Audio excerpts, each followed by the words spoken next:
Hey everyone, Michael Brown back again. Welcome back to Educator.com's Adobe Photoshop CS6 course. We've got your image out of the camera into the computer, edited in Bridge, did a little correction in Camera Raw, and now you're ready to go into Photoshop. But before we start working on the image, in this lesson I'm going to talk to you about image size, increasing and decreasing your image, in other words enlarging or reducing the image, canvas size, which is actually adding area to an image where you leave the image the same size and create more canvas to the outside. And we're going to talk about resolution and what it is and how we deal with that in regards to print, in other words printing your images or displaying them on a monitor. So let's get started.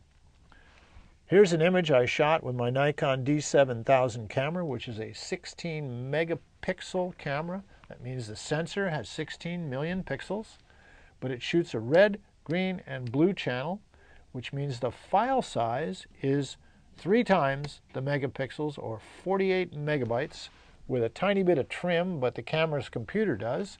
And so if we go up to the menu bar, go to the image size menu, you'll see at the very top of the image size dialog box, there's the file size of the image. It's 46 megabytes, just a little less than the 48 we talked about. Now, the dialog box has pixel dimensions, so the actual image is just under 5,000 pixels and just over 3,000 pixels. 4928 wide, 3264 high. If you multiply those two together, you will get 16 million. But there are 3 channels, so the file size is triple that. The actual document size was determined by the resolution that the computer set the image at. It defaulted at 240 pixels per inch. And the reason that is, and most camera manufacturers have adopted that now, is that when you print an image from a printing press at a lithographer, a professional printing press, not an inkjet printer, but a regular ink printer with plates.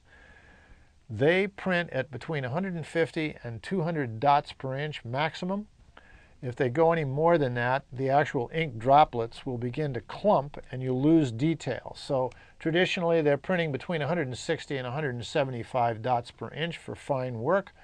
And a rule of thumb is they would like to have the digital file presented to them for maximum quality at between 1.5 and 2 times the dots per inch that they're printing at. And if we're averaging it at about 160, 1.5 times 160 is 240. So that's how they came up with this.